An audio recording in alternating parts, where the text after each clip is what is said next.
anugerah-Mu di dalam setiap kehidupan kami, ya Tuhan Yesus. Terima kasih untuk keberadaan kami hari ini. Kalau sebentar kami akan mendengarkan firman-Mu, berfirmanlah Engkau bagi kami. Terima kasih Tuhan, hanya di dalam nama Tuhan Yesus. Haleluya. Amin. Shalom Bapak Ibu Saudara yang dikasihi Tuhan.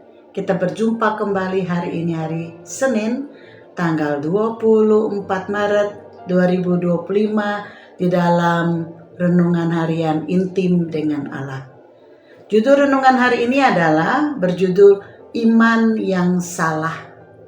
Kita baca di dalam 1 Raja-Raja pasal 19 ayat 1 sampai 8. Sementara pembacaan Alkitab 1 tahun diambil dari Hakim-Hakim pasal 6 sampai 7. Saya harap Bapak Ibu bisa membacanya terlebih dahulu.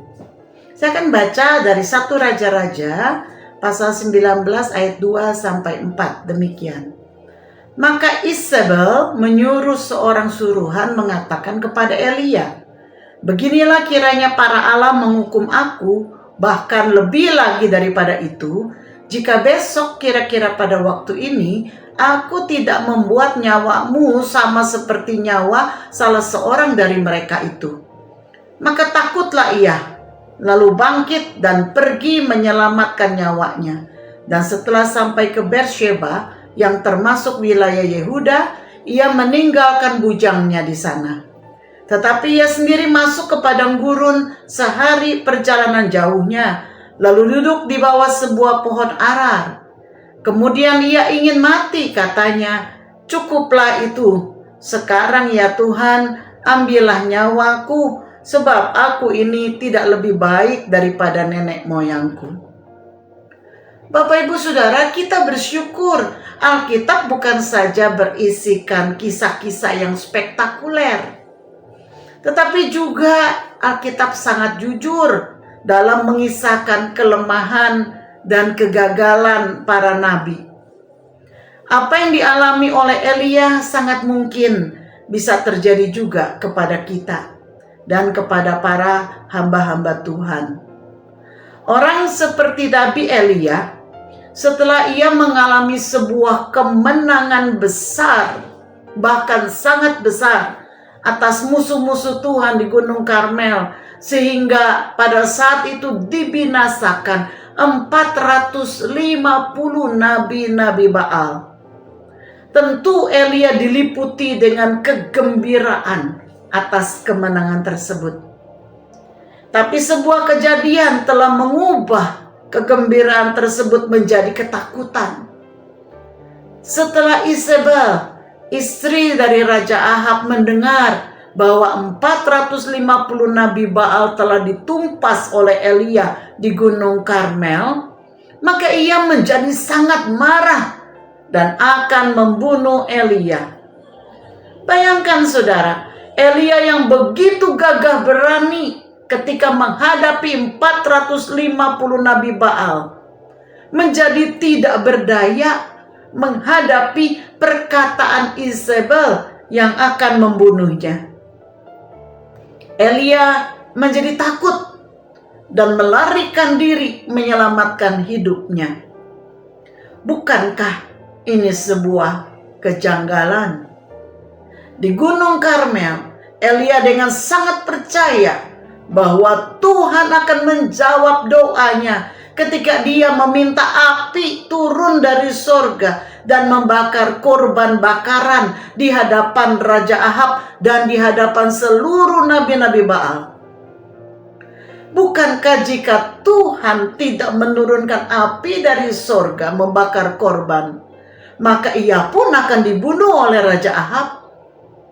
Tetapi ketika dia mendengar ancaman dari Isabel, dari seorang perempuan yang bernama Isabel, dia menjadi takut.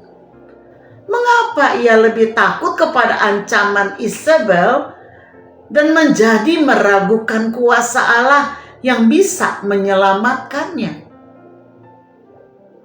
Kalau Allah bisa menjawab doa dia, membakar korban di hadapan raja dan di hadapan seluruh nabi-nabi Baal, bukankah Allah juga sanggup menyelamatkan dia dari tangan Isabel? Nah saudara, bukan saja Elia menjadi takut, tapi Elia merasa gagal menjadi nabi Allah dan dia ingin mati saja. Elia merasa sendirian di ayat yang ke-14. Dia berkata bahwa ia tidak lebih baik dari nenek moyangnya terdahulu. Apakah sebelumnya ada perasaan sombong dalam hati Elia bahwa ia lebih baik dari nenek moyangnya? Di sini kita melihat bagaimana cara Allah membawa dan mendidik hamba-hambanya, termasuk Elia. Yang pertama saudara, Allah begitu sabar menghadapi Elia. Saat itu Elia bukan saja takut tapi juga mengalami depresi. Elia mungkin bisa lari dari hadapan Isabel, tapi dia tidak bisa lari dari hadapan Tuhan. Setiap hari Tuhan mengirim malaikatnya 2 kali untuk membawakannya makanan, roti bakar, dan air dalam kendi. Malaikat itu berkata, "Bangunlah, makanlah." Allah seringkali bekerja di saat titik terendah dalam diri seseorang. Seperti kepada Musa ketika Musa melarikan diri ke Midian karena ketahuan telah membunuh seorang Mesir.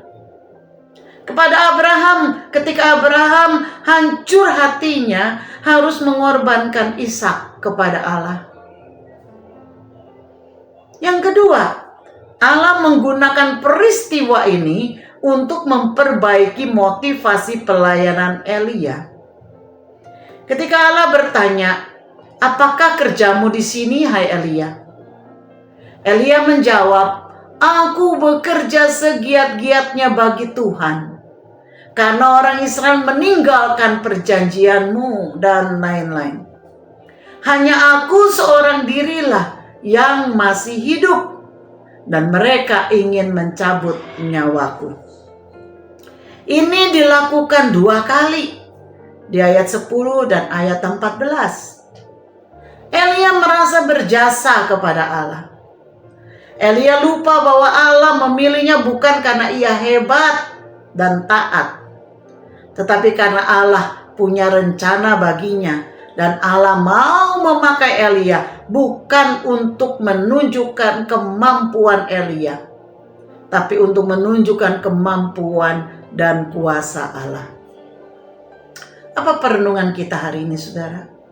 Meragukan Tuhan sehingga menimbulkan ketakutan adalah cara iblis untuk membawa kita menjauh dari Tuhan dan meninggalkan tanggung jawab kita melayani Tuhan.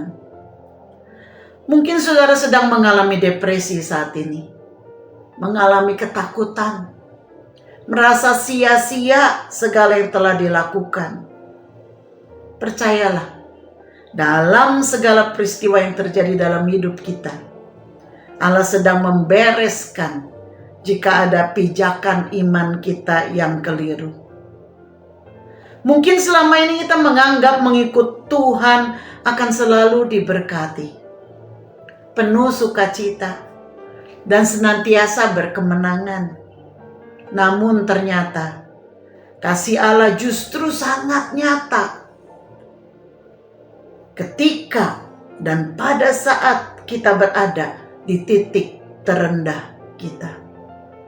Di saat-saat itulah iman kita dimurnikan dan kita lebih mengenal Dia secara pribadi. Mari kita berdoa. Bapa, sungguh Tuhan adalah Tuhan yang hidup. Tuhan yang bekerja di dalam dan melalui hidup kami. Engkau tahu ketika kami sedang dalam keadaan baik atau sedang dalam keadaan yang terburuk sekalipun. Dan Engkau akan menolong kami justru pada saat-saat kami ada di titik terendah kami. Engkau datang dan Engkau memberi kekuatan. Engkau memurnikan iman kami. Mungkin selama ini pijakan iman kami itu keliru. Mungkin kami berpijak kepada kesombongan diri, ataupun kepada hal-hal lainnya. Tetapi Tuhan mau memurnikan bahwa semuanya hanya karena anugerah Tuhan. Dan semuanya hanya karena kuasa Tuhan. Sebab itu kami tidak perlu takut, kami tidak perlu gentar, dan kami tidak harus menjadi khawatir atau sebaliknya membanggakan diri. Karena semua bukan atas diri kami, tetapi semua karena Tuhan sendiri. Terima kasih ya Bapa, murnikan selalu iman kami, murnikan selalu hati kami. Terima kasih. Kau tolong saat ini yang mengalami saat-saat titik-titik terendah dalam hidupnya. Engkau melawat mereka. Engkau menolong mereka. Engkau ada bersama dengan mereka. Terima kasih Bapa. Di dalam nama Yesus kami berdoa. Amin. Kiranya Tuhan memberkati kita semua. Shalom.